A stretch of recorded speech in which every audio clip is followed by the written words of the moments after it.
bakanoniza ikanisa ya Uganda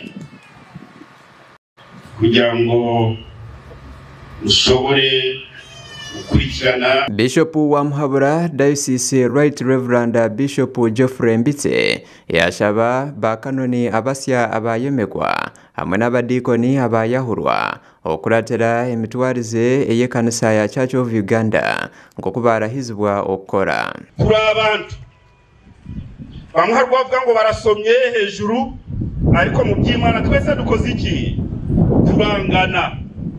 Nubwo ufite PhD ikanisa yo hasi yo muri ya Muhabura ni yawe niyo watoranijwe gutumwamo. Bishop yarabura ababebembezi ngo batakigeza okwanjira ebiragiro ebisya ebirabe nibibahebwa okuzomyanya okuhererezamu ahibara batoranirwe kuza. Yashobora ngo omuhereza wa Ruhanga ari nkomushaho arukubasa kuhebwa omurwaire wena okumukoraho okurugera ahabukugobwa yine. Gatekereza ngo umupastori muzima twamugereranya na doctor. Niburi doctor ukuze wize cyane niho bajanira umurwayi urenge cyane. Yesu ashimwe. None umupastori wize cyane ni ukwiriye kuja mu gakanisa k'inyuma akagahembura kuko nabinyuma barwaye cyane. Ubaye umupastori witwa we. Bishop yashobora ngo bakanonaba batorenwe Ruhanga kandi arabura abantu abarukushobora ngo harumu oburwenguzi omukutorano kwabo. Nta muntu ubwakanone bwanditsweho. Yesu ashimwe.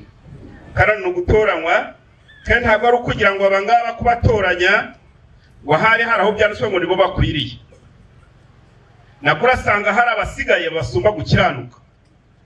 Ariko Imana yabishimiye kugira ngo ari bo bababo. Yaha agabusha bakanona basya abayemekwa okorera umurimo gwabo omurunyiriri rumwe na nekanisa arukushobora ngo nibasigara barukwingana n'abandi banyakanisa.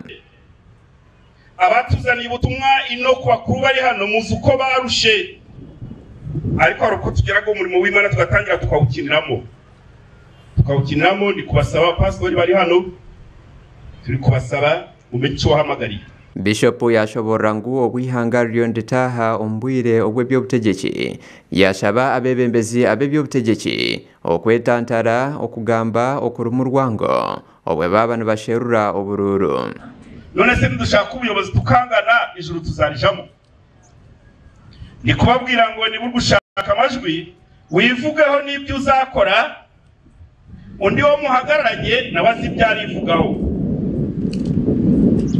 Ko niwe ushaka amajwi niwe ushaka kugira ngo tugutore undi nawe abyishakire kubwe. Bo bakanoni abasya abayemekwa basima Diocese ya Muhabura abo kubesiga no kubatorana baraganisa okoro bchweki ihembe abwenkurakurana yekanisa ya Church of Uganda. Nuko twebwe bahaye bakanoni twakwirarira ngo nitwe dushitse oya Imana ntabwo irobanura abakomeye ahubwo ikomeza abo yarobanuye. Gashakwa Adonia Atweire ahabwa Tayari West. Kandi kadusabe